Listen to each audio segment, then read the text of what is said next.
அஸ்ஸலாமு அலைக்கும் வரஹ்மத்துல்லாஹி வபரகாத்துஹு. அளவற்ற அருளாளனும் நிகரற்ற அன்புடையவனுமாகிய அல்லாஹுவின் திருப்பெயரால் துவங்குகின்றேன். கற்றுக்கொள்வோம், கடைப்பிடிப்போம். தினமொரு தகவல் எண் 252. தலைப்பு மரங்கள், தொடர் 11. அன்பானவர்களே, கண்ணியத்திற்குரியவர்களே, அல்லாஹ் சுப்ஹானஹு வ தஆலா படைத்திருக்கிற அனைத்து பொருள்களிலும் அவனுடைய ஆற்றலும் வல்லமையும் மாட்சிமையும் மகோன்னதமும் வெளிப்பட்டு கொண்டே இருக்கின்றன. அவனுடைய அருள் எத்தகையதென்றால்,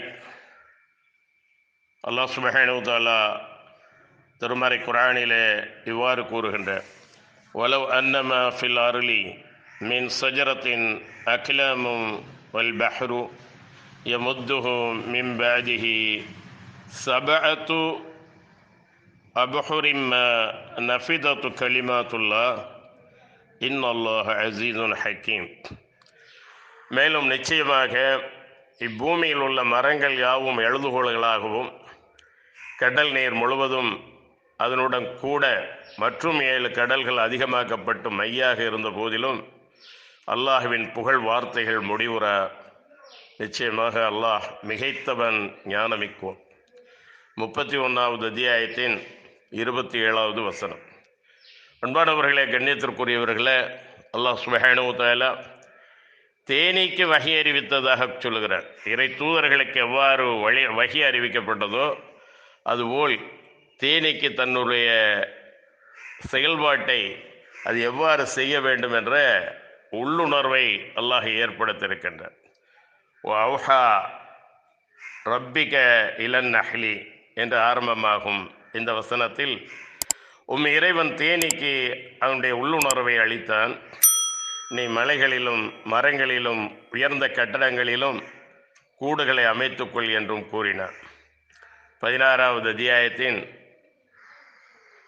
68வது வசனம். அவனுடைய வானத்திலிருந்து மழையை பொழியச் செய்கிறான். அதிலிருந்து உங்களுக்கு அருந்தும் நீரும் இருக்கிறது. அதிலிருந்து உங்கள் கால்நடைகளை மேய்ப்பதற்கான மரங்கள் மற்றும் புற்பூண்டுகளும் உண்டாகி அதில் இருக்கின்றன. 16வது அத்தியாயத்தின் 10வது வசனம்.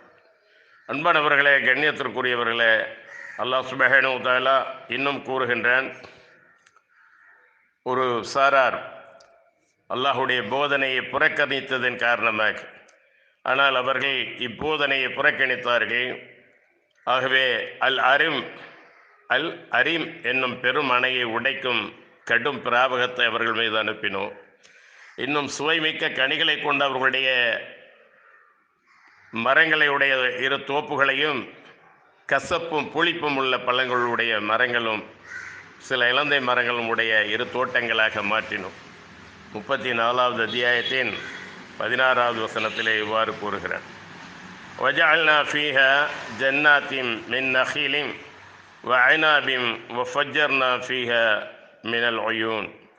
மேலும் அதில் நாம் பேரித்த மரங்களினாலும் திராட்சை கொடிகளினாலும் தோட்டங்களை உண்டாக்குகிறோம். இன்னும் அதில் நீரூற்றுகளை பீரிட்டு ஓடச் செய்கின்றோம். 36வது அத்தியாயத்தின் 34வது வசனம். அடுக்கடுக்கான பாலைகளை கொண்ட குலைகளை உடைய நெடிய பேரிச்ச மரங்களையும் உண்டாக்கினோம். 50வது அத்தியாயத்தின் 10வது வசனம். கிளைகளில்லா செடிகளும் கொடிகளும் கொப்பும் குலையுமாக வளரும் மரங்களும் யாவும் அல்லாஹுக்கு சுஜூது செய்கின்றன. 55வது அத்தியாயத்தின் 6வது வசனம். இவ்வாறு அல்லாஹ் சுப்ஹானஹு வ தஆலா இன்னும் கூறுகின்றான், அதனை கொண்டே விவசாய பயிர்களையும் ஒலிவம் ஜெய்தூன் மரத்தையும் பேரித்த மரங்களையும் திராட்சை கொடிகளையும் இன்னும் எல்லா வகை கனி வர்க்கங்களிலிருந்தும் அவன் உங்களுக்கு விளைவிக்கின்றான். நிச்சயமாக இதில் சிந்திக்கும் மக்கள் கூட்டத்தாருக்கு தக்க அத்தாட்சி இருக்கிறது. 16வது அத்தியாயத்தின் 11வது வசனம். மரியம் அலைஹிஸ்ஸலாம் அவர்கள் அல்லாஹுடைய ஆற்றலால் தந்தை இல்லாமல் ஒரு பிள்ளையை பெற்றெடுக்க அல்லாஹுடைய நாட்டப்படி அவர்கள் கருவுற்ற போது அவர்கள் பிரசவிக்கக்கூடிய அந்த நேரத்தில் அவர்களுக்கு சொல்லப்பட்டது. பின்பு அவருக்கு ஏற்பட்ட பிரசவ வேதனை அவரை ஒரு பேரித்த மரத்தின்பால் கொண்டு வந்தது.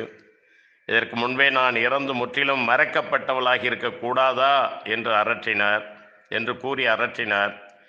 இன்னும் இந்த பேரீச்ச மரத்தின் கிளையை பிடித்தும் அருகில் இழுத்து உழுக்கும் கொய்வதற்கு பக்குவமான பழங்களை அது உம்மீது உதிர்க்கும் என்று அல்லாஹுடைய கட்டளைக்கிணங்க அந்த பேரீச்சங்கனிகளை சாப்பிட்டு அதன் கீழே இருக்கக்கூடிய அந்த தண்ணீரை பருகி கொண்டு அவர்கள் தண்ணீரிலே தான் பிரசவித்தார்கள் என்ற அந்த ஒரு செய்தியும் நமக்கு கிடைக்கின்றது. ஆகவே அல்லாஹ் சுப்ஹானஹு வ தஆலா வல்லமை மிக்கோன். அவன் இவ்வாறெல்லாம் தன்னுடைய ஆற்றலை வெளிப்படுத்துகிறான். ஈசா அலைஹிஸ்ஸலாம் அவர்கள் இவ்வாறு பெற்றெடுத்ததாக திருமறை குர்ஆனிலே கூறுகின்றான். 19வது அத்தியாயத்தின் 24, 25, 23வது வசனங்களில் இவ்வாறு கூறுகிறான். சிதறத்துல் முன்தஹா என்னும் வான எல்லையில் உள்ள இலந்தை மரத்தருகே, சிதறத்துல் முன்தஹா என்னும் அம்மரத்தை சூழ்ந்து கொண்டிருந்த வேளையில் அவர்கள் முள்ளில்லாத இலந்தை மரத்தின் கீழும், ஆக சிதறத்துல் முன்தஹா என்ற வான எல்லையிலே ஒரு பிரமாண்டமான மரம் இருந்தது. மெஹராஜ் பயணத்திலே நபி ஸல்லல்லாஹு அலைஹி வஸல்லம் அவர்களுக்கு அதுக்கு எடுத்துக்காட்டப்பட்டது.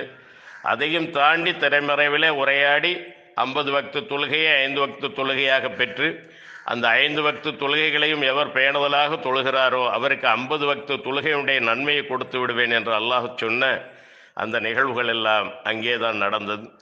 அதனுடைய இலைகள் யானையின் காதுகளைப் போல பெரிதாக இருக்கும் என்றெல்லாம் நபி ஸல்லல்லாஹு அலைஹி வஸல்லம் அவர்கள் கூறியிருக்கின்றார்கள். சில நேரங்களிலே மரங்களுக்கு லைட்டுகள் போடுவார்கள் இரவிலே. ஆனால் அங்கே அது வண்ண கலவையாக ரம்மியமான தோற்றத்திலே அந்த மரம் இருந்ததாகவும் நபி ஸல்லல்லாஹு அலைஹி வஸல்லம் அவர்கள் கூறினார்கள். ஆகவே அன்பானவர்களே, கண்ணியத்திற்குரியவர்களே, இத்துடன் மரங்கள் தொடர் முடிகிறது. இன்ஷா அல்லாஹ் நாளை வேறொரு தலைப்பில் சந்திப்போம். வாஹிர் தஅவானா அல்ஹம்துலில்லாஹி ரப்பில் ஆலமீன். அஸ்ஸலாமு அலைக்கும் வரஹ்மத்துல்லாஹி வபரகாத்துஹு.